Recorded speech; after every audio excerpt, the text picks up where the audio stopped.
All you cool cats and kittens. I regret that. Good morning.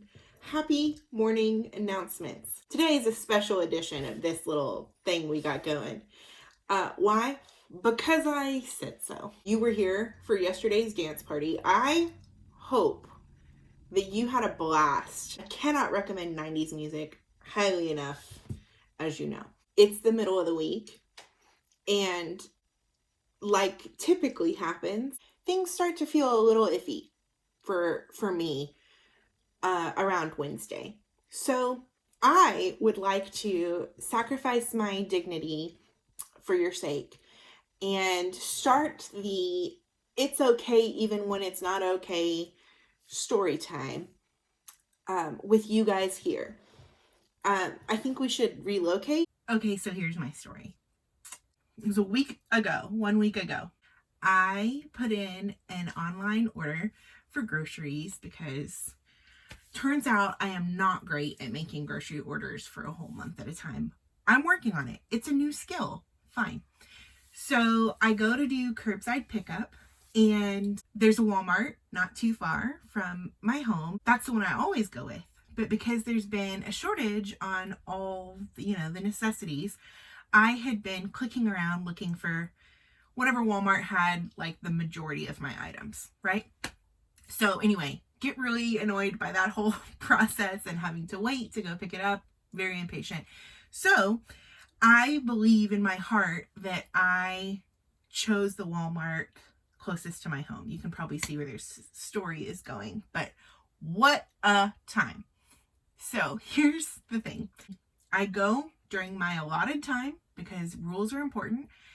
And when I get to the Walmart closest to my home, I like bebop over. There's like people at the little kiosk thing. And I look, and the line of cars is all the way to the back of the parking lot.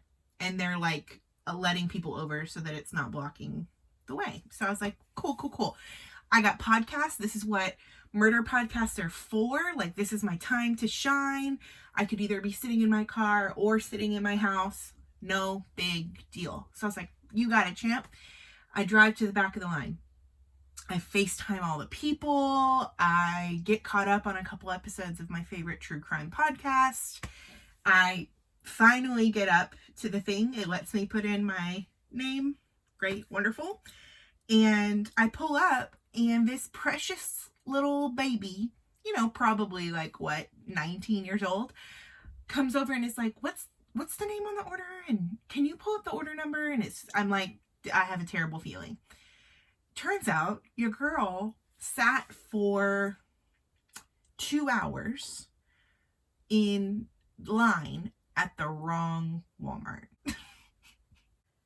Now, are there much more horrible, terrible, no good, very bad things happening in this world? Yes.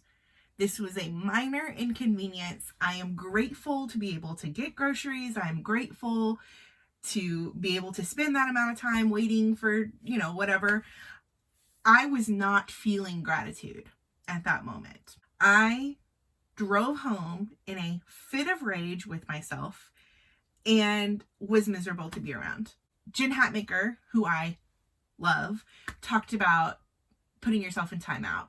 And so when I got home, she found herself right here with the Christmas blankets. I put myself in timeout. I was such a grouch, and for no good reason. Totally avoidable. So all I'm saying is that if on this Wednesday you need to go put yourself in timeout somewhere, let the fruit roll-ups do their thing. Tell your kids to go with God for a hot 15. And just be grumpy. I have some true crime podcasts I can recommend if you need some. Got plenty of listening time in the other day. Things are feeling a little rusty in your neck of the woods. Just feel free. Jessie said you can go be in timeout for a minute. I'll see you guys tomorrow.